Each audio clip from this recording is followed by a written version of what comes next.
Bonjour à tous, j'espère que vous allez bien. Alors me concernant, tout va pour le mieux. Aujourd'hui je vais vous filmer mes favoris et mes découvertes du mois de juillet puisque j'en profite, il fait un peu plus frais, alléluia. Mon départ en vacances approche à grands pas, là c'est vraiment la dernière ligne droite, donc vous savez quoi, j'avais vraiment envie de clôturer ce mois de juillet, de le mettre derrière moi pour entamer le mois d'août et ne penser qu'à une chose, l'Écosse. Voilà. Le mois d'août c'est aussi le mois de mon anniversaire et pour tout vous dire là je suis dans un état mental où je m'en moque littéralement, je veux juste être en Écosse, ça va être ça mon cadeau.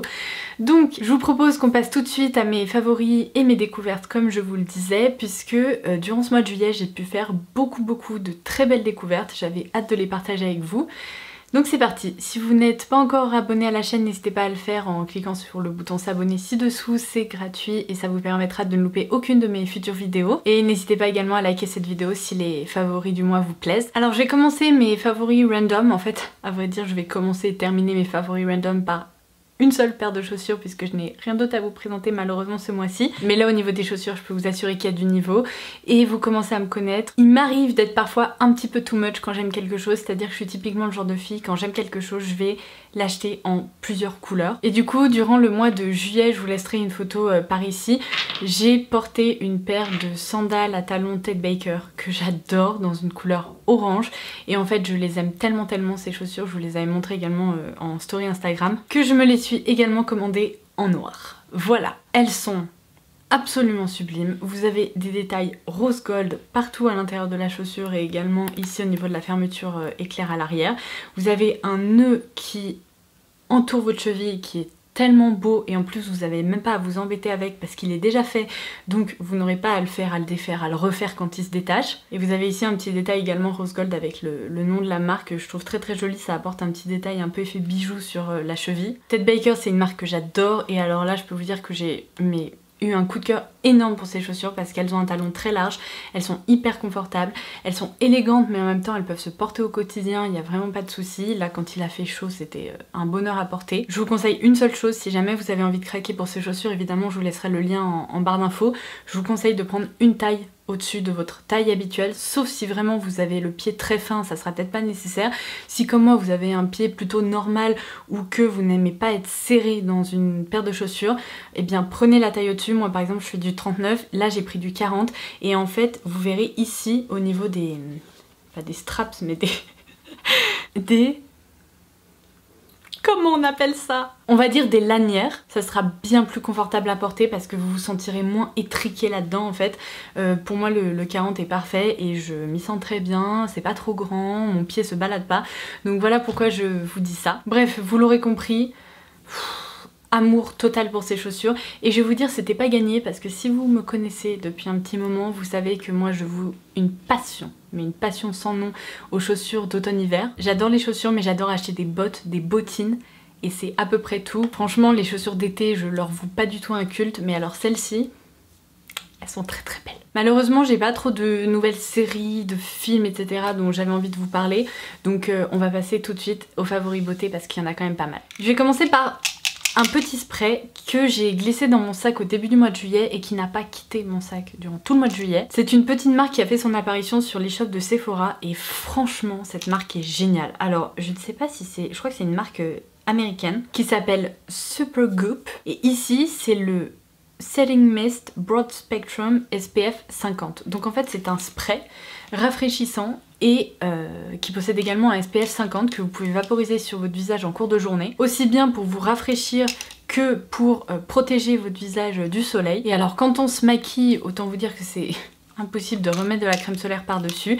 Il existe des sprays comme ça chez La Roche-Posay, chez Bioderma il me semble, mais certains ils sont vraiment un peu gras et pas très confortables. Celui-ci je l'ai trouvé génial parce que déjà, je vais vous montrer, son spray est vraiment très fin, ça crée une brume en fait sur le visage et en plus il y a un petit côté légèrement mentholé ou en tout cas très rafraîchissant. Quand vous appliquez ça, vous avez vraiment un effet frais à l'application qui est ultra agréable quand il fait chaud. En plus ça vous permet de vous protéger du soleil et moi c'est tout ce que je recherche en ce moment. La marque indique que c'est résistant à la transpiration et à l'eau pendant 40 minutes. Donc en plus si vous transpirez pas non plus de folie, vous n'aurez pas besoin d'en réappliquer si souvent que ça. Ce petit format est hyper pratique, il y a 30 ml mais franchement je m'en suis quand même pas mal servi et j'ai l'impression qu'il en reste quand même pas mal. Bref, si vous cherchez un produit de ce type, mais foncez, c'est une petite marque que je trouve vraiment cool. Ils ont d'ailleurs une crème solaire pour le visage qui est actuellement dans ma salle de bain dont je me suis beaucoup servi durant le mois de juillet parce qu'elle est pas grasse, elle est idéale à appliquer sous le maquillage. Bref, j'ai adoré découvrir cette marque. Alors ensuite j'ai un deuxième favori, cette fois-ci capillaire, qui est le spray volumateur de la marque Ouai. Alors je trouve cette marque ridicule, je crois qu'il y a une histoire, je sais plus la fondatrice ou le fondateur, je me souviens même plus. Je crois que c'est une fondatrice qui entendait beaucoup les Français dire ouais justement et donc elle a appelé sa marque ouais, mais c'est juste horrible, mais c'est pas grave. On fait avec. J'avais pas encore trop eu l'occasion de me pencher sur cette marque. En revanche, ce spray volume, il est très efficace parce que en fait, il vient vraiment à contre-courant de ces lacs et tous ces produits vraiment épais dans les cheveux. Là, on est encore une fois sur un produit liquide qu'on spray directement dans les cheveux et ça permet vraiment, en fait, si vous voulez, d'apporter un petit coup de boost sans pour autant rendre les cheveux trop lourds, trop épais, collants, cartonné ou que sais-je. Je m'en suis servi aujourd'hui et franchement je l'aime beaucoup. Si vous cherchez un produit de ce type, je vous le recommande. Alors ensuite, vous avez déjà dû m'entendre vous parler du masque à l'argile rose de chez Dior. C'est un de mes masques favoris pour le visage. En fait, je crois que ma peau sensible adore l'argile rose parce qu'à chaque fois que je me fais un masque à l'argile rose, après elle est éclatante, elle est apaisée, hyper confortable, enfin bref, en gros je voue un culte à cet actif. Et là récemment j'ai testé ce masque de chez Origins qui est le Original Skin masque retexturisant à l'argile rose. Et en fait, dès que j'ai la peau un peu échauffée, dès que j'ai la peau qui commence à partir en cacahuète, qui me fait des plaques de déshydratation, des petits boutons, ou alors de la texture en fait, parce que ce qui m'arrive souvent en été, c'est que je pense que ma peau vit tellement mal justement la chaleur qu'il m'arrive d'avoir un peu de texture au niveau du menton, même parfois du front, c'est très étrange. Donc je me suis servi de ce masque là pour combattre ça et franchement c'est ultra efficace, ça rend vraiment la peau mais hyper lisse, hyper confortable. Si vous aviez pas envie d'investir dans le masque à l'argile de Dior, et bien je vous conseille de tester celui-ci parce que c'est une alternative à prix plus raisonnable. Il y a 100 ml de produits là-dedans, donc le tube vous accompagnera un moment et pour ma part, et bien il m'a convaincu. Encore un produit skincare, comme vous pouvez le voir là, ça a vraiment été le mois skincare parce que, bon, encore une fois, voilà, j'ai une peau normale à sèche qui se déshydrate facilement, donc dès qu'il commence à faire chaud ou trop froid, c'est la même rengaine. Et donc j'ai testé ce masque-ci qui est le Sleeping Mask de la marque Dr. Jart qui se présente dans un tube comme ceci. Oh, mais quel bonheur! Mais quel bonheur! Je pourrais jamais vous le dire assez, j'adore ce produit, il faut à tout prix que vous le testiez. C'est une texture exactement comme j'aime. Est-ce que vous vous souvenez quand je vous avais fait cette vidéo concernant les crèmes très aqueuses, très confortables et fraîches pour l'été? Et bien ça c'est un sleeping mask exactement, comment dire, inspiré de ces textures là. C'est à dire qu'il est très gélifié, très aqueux, il fond sur la peau, le parfum est divin, c'est hyper rafraîchissant. Alors prenez-moi pour une folle hein, si vous le souhaitez, mais moi je trouve qu'il y a une petite odeur de litchi et je dois confesser le fait que le litchi c'est mon fruit préféré de tous les temps. J'adore ce fruit et là, oh mon dieu, retrouver ce parfum hyper frais, mais j'adore quoi. Donc si c'est pas au litchi, bah écoutez, c'est probablement un parfum qui s'en rapproche parce que je peux vous assurer que c'est trop, ça sent trop bon. Du coup vous voyez c'est vraiment très léger, très frais, très aqueux. Une fois que vous l'appliquez après ça reste pas collant, bizarre, épais sur le visage, donc vous pouvez tout à fait dormir avec sans vous dire oh mon dieu, il va y en avoir partout sur ma tête d'oreiller, ce n'est pas le cas du tout. Une petite quantité de produit suffit à chaque fois parce que bon pour le coup j'aime pas non plus appliquer une tonne de produits avant d'aller me coucher, mais là une couche fine, le lendemain vous vous réveillez avec la peau vraiment réhydratée, confortable, un peu plumpy. Je valide. Alors ensuite un favori pour le corps, c'est un ancien favori en fait que j'ai ressorti qui m'avait vraiment manqué, c'est la Body Lotion Pure Grace de Philosophy. Bon vous vous souvenez pendant un moment j'étais accro à ce parfum de chez Philosophy, je vous rassure c'est toujours le cas. Et en fait j'ai ressorti cette body lotion parce que c'est encore une fois une texture qui est beaucoup plus légère que la plupart des crèmes. Elle fond vraiment rapidement sur la peau. Elle laisse un côté très frais, très aqueux. Oh, mais j'adore. Et puis en plus, bah évidemment ça sent Pure Grace de Philosophy, donc ça sent vraiment la lessive, le bébé, mais presque un tout petit peu sucré. Enfin, oh mon Donc bon, le parfum, ça c'est un favori de tous les temps depuis longtemps. Mais en tout cas, ce produit-là, c'est un des rares produits, vous voyez, associé à un parfum qui est vraiment très très sympa, très agréable. Rien que là, j'ai l'impression d'avoir pris un petit coup de frais, un petit coup d'hydratation. Il me semble que ce produit est vendu sur fil unique. Je vous laisserai un lien en barre d'infos si jamais ça vous intéresse. Et maintenant, on passe au maquillage. Alors, au mois de juillet, j'ai beaucoup porté la CC Crème d'It Cosmetics. En fait, je l'ai portée à la fois pour la tester, mais aussi parce que j'aime beaucoup son rendu. Ce que j'ai pu constater, c'est qu'elle est très unifiante, assez couvrante, elle est très agréable, pas épaisse du tout sur la peau. Le seul petit reproche que j'ai pour le moment, et c'est pour ça que je vous ai pas encore rédigé mon article détaillé, c'est que quand il fait très chaud, genre là en l'occurrence sur Paris il a fait 35, 38 degrés, enfin l'enfer, j'ai l'impression qu'elle a peut-être un peu de tendance à se décomposer à certains endroits, mais j'ai envie de dire quel produit ne se décomposerait pas sous 35 ou 38 degrés. Donc c'est sûr que par des fortes chaleurs, quand on transpire beaucoup, quand on a très chaud, qu'on a même tendance à vouloir tortiller sur son visage, bah le produit c'est un peu pareil, hein, il a du mal à se fixer et à tenir en place. Mais sinon, dans des températures plus normales, on va dire, bah c'est un produit qui est franchement très efficace et pour le moment je l'aime beaucoup. Et puis en plus il y a un SPF de 50, donc hyper pratique. Et au mois de juillet j'ai testé, alors à la base je voulais vous faire une vidéo première impression et puis j'ai pas eu le temps, et puis je me suis dit si j'attends fin juillet ça va peut-être faire un peu tard, donc je me suis lancée, j'ai testé la nouvelle baking powder de Huda Beauty. Mon dieu, mais mon dieu. Alors c'est typiquement le genre de produit que je pensais que j'allais pas du tout apprécier, parce que si vous voulez, cette tendance de se mettre une tonne de poudre sous les yeux, mais je comprends pas. En fait, j'ai déjà essayé, je trouve que limite ça chauffe en dessous, c'est pas confortable du tout. Et au-delà de ça, au quotidien, enfin si vous voulez, j'ai pas envie de vider 15 grammes de ma poudre sous mes yeux. Donc c'est vraiment une technique de maquillage qui peut être sympa peut-être pour un événement, une soirée, etc. Mais au quotidien, on n'a franchement ni le temps ni l'envie de passer 10 grammes là sous ses yeux, sur le front, sur le menton, etc. 10 grammes de poudre, hein, j'entends. Et donc j'ai testé une fois comme ça avec du baking. Alors c'est sûr que le rendu est très joli. Bon, moi je trouve que ça chauffe un peu en dessous hein, quand même, mais le rendu est très joli. Mais au-delà de ça, je l'ai testé vraiment en poudre classique de finition en fait, pour fixer le maquillage. Donc je l'ai tapoté un peu partout sur mon visage. Moi j'ai la teinte Cupcake.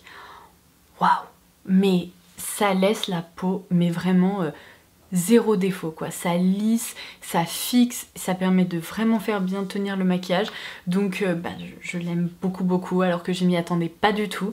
Et le seul petit truc un peu négatif que j'ai à noter, c'est que le parfum est très fort. C'est une odeur très parfumée. Alors moi personnellement ça ne m'a posé aucun problème sur ma peau, mais par contre si vous êtes assez intolérante à ce genre d'odeur dans vos produits cosmétiques, ou si ça vous dérange, gardez-le en tête, parce que là pour le coup c'est un produit extrêmement parfumé. Mais il n'empêche que son rendu sur la peau est particulièrement sublime. J'ai deux produits de la collection Summer de Fenty Beauty. Tout d'abord ce Kilowatt Foil Highlighter dans la teinte Sandcastle et Minted and Mojito, qui se présente comme ceci. Alors je me suis principalement servie de ce côté là, aussi bien sur le visage que sur les yeux. Je trouve le rendu de cet highlighter très beau, il est très intense. Au début je pensais que ça serait une teinte qui serait beaucoup trop foncée pour moi, et puis finalement, lorsque je vais vous faire un swatch un peu plus large parce que sinon vous n'allez rien voir, finalement lorsqu'on le travaille avec un pinceau assez fin, et figurez-vous qu'il convient très bien à ma carnation même très claire, alors que comme ça on dirait pas. Moi ça passe très bien, pas de soucis. Sur les yeux le rendu est vraiment métallique, il est très beau. Donc je dois vous avouer que j'ai un peu craqué pour celui-ci au mois de juillet. Et j'ai également adoré me servir de ce duo que je vous ai présenté sur le blog. Pas pour cette partie-là, parce que je la trouve pas très intéressante. En revanche, pour cette partie-là, oh mon dieu, mais je vous ferai un zoom, mais c'est un espèce de top coat incroyable. Je vais essayer de le mettre là. Non mais regardez-moi cette luminosité. Il a un côté un peu taupe, vert clair, bleuté, presque un peu violet suivant la luminosité. Non mais je l'adore. Allez voir sur le blog le rendu de ce fard, parce que vraiment il mérite le détour. On n'en croise pas des similaires tous les jours et je le trouve sublime. Alors petite mention rapide et spéciale pour cette palette Icy de Zoeva, qui est la première depuis longtemps, qui m'a vraiment plu. Je vous explique tout ça dans l'une de mes dernières vidéos, donc je vous la laisserai en barre d'infos si jamais vous ne l'avez pas encore vue. Je vais peut-être pas vous refaire tout le topo, mais cette palette-ci est très réussie et vous pourrez également retrouver des swatchs sur le blog. Ça a été le mois des highlighters, je vous le dis. Il faisait peut-être 35 degrés, on était tout en train de briller, mais alors moi je voulais vraiment briller à certains endroits très spécifiques du visage. Donc du coup, les highlighters que j'ai le plus portés, ce sont déjà les deux highlighters Hourglass. Alors il y en a un qui est chez mon chéri, celui en stick, le Gold Flash Sublime, mais je me suis également beaucoup servi de celui-ci qui est le Brilliant Strobe Light.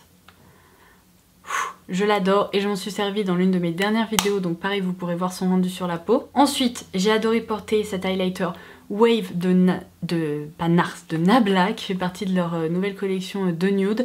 Je viens de vous le swatcher sur le blog, donc vous pourrez retrouver ça, vous pourrez également retrouver son rendu sur la peau, mais voilà. Genre l'intensité de malade, il faut vraiment l'appliquer en couche assez fine parce que sinon on tombe très vite dans l'highlighter assez artificiel, mais quand on le balaye comme ça de façon assez fine, enfin non mais regardez-moi ça, c'est trop beau. Bref, je l'ai adoré. Et le petit dernier qui m'a vraiment étonnée et je m'y attendais pas, en fait c'est un highlighter que je ne connaissais pas encore, je l'ai en petit format mini, c'est le Dandelion Twinkle de chez Benefit. Je l'avais encore jamais testé, j'étais persuadée que c'était plutôt un blush, mais pas du tout. C'est un petit highlighter trop mignon qui laisse sur la peau un fini assez glossé finalement. Alors c'est pas du tout de l'highlighter intense, vous pouvez voir la différence, regardez. Si je vous montre à côté du Nabla, ça c'est un highlighter très intense. À côté, franchement il paye pas de mine, on dirait que c'est à peine lumineux. Mais bizarrement lorsqu'on le swatch c'est pareil, ça donne rien du tout. Mais lorsqu'on commence à le travailler sur le visage, on se rend compte que sous certaines lumières, eh bien il laisse justement un aspect un peu lumineux, très joli. Donc ça c'est plus l'highlighter pour celles qui recherchent un fini assez naturel, pas du tout artificiel et qui reste très facile à porter au quotidien. Mais du coup j'avais quand même envie de vous parler de lui parce que c'était une jolie découverte. Pour les jours où je voulais un peu me calmer sur le fini ultra lumineux, bah franchement il m'a beaucoup plu. Et je termine par le Brow Volumizing Fiber Gel Arch de chez Hourglass que j'ai ici en teinte soft brunette. C'est le produit à sourcils dont je me suis le plus servi au mois de juillet. Je l'adore. C'est un mascara pour les sourcils qui permet de créer un effet bushy brows. Vous voyez, genre vraiment remonter vos sourcils, les fixer. Il y a en fait c'est un mascara teinté, il y a vraiment un peu de pigment dedans. Donc si vous avez la flemme de vous maquiller les sourcils, vous pouvez également directement vous en servir dessus. Moi je l'ai beaucoup associé avec le crayon à sourcils, mais ce produit est incroyable, il laisse pas du tout d'effet cartonné dans les sourcils, ni en termes de sensation, ni en termes de rendu. Bref, je comprends pourquoi j'en avais autant entendu parler jusqu'à présent. Et je termine par un produit encore de la collection de nude de Nabla parce qu'elle est vraiment très réussie cette collection. C'est le Metal Glam Liquid Shadow dans la teinte Ethereal. C'est celui que je porte en coin interne de mes yeux et en premier tiers de paupières. Ce fard il est lumineux à souhait, sa texture est très agréable, il se travaille bien, il tient du feu de Dieu du matin jusqu'au soir, il ne bougera pas. C'est vraiment une réussite, enfin même pour le prix il est extraordinaire. Il a rien à envier au Glitter and Glow de Stila. Et d'ailleurs je vous rappelle que si vous ne l'avez pas encore visionné, je vous ai dédié une vidéo autour de ce sujet des fards lumineux, un peu pailletés, métalliques, etc. Donc vous pourrez également la retrouver en barre d'infos si jamais ça vous intéresse. Voilà, j'en ai terminé avec mes favoris du mois de juillet, j'ai l'impression d'avoir été ultra efficace, je commence déjà à avoir chaud, donc je pense que c'est le signe qui me fait dire il est temps de s'arrêter. N'hésitez pas à me partager vos favoris, vos découvertes et pourquoi pas vos flops en commentaire ci-dessous. Dites-moi aussi ce que vous faites durant le mois d'août, si vous avez des choses de prévues, si vous allez visiter un pays ou une région de France, ou voilà, dites-moi tout. Et en attendant ma prochaine vidéo qui sera une vidéo préfilmée avant mon départ en Écosse, j'ai hâte de vous retrouver à mon retour. J'ai hâte de partager un peu tout ce que je peux voir en Écosse avec vous. Et je vous embrasse très fort. Je pense très fort à vous. Bye bye.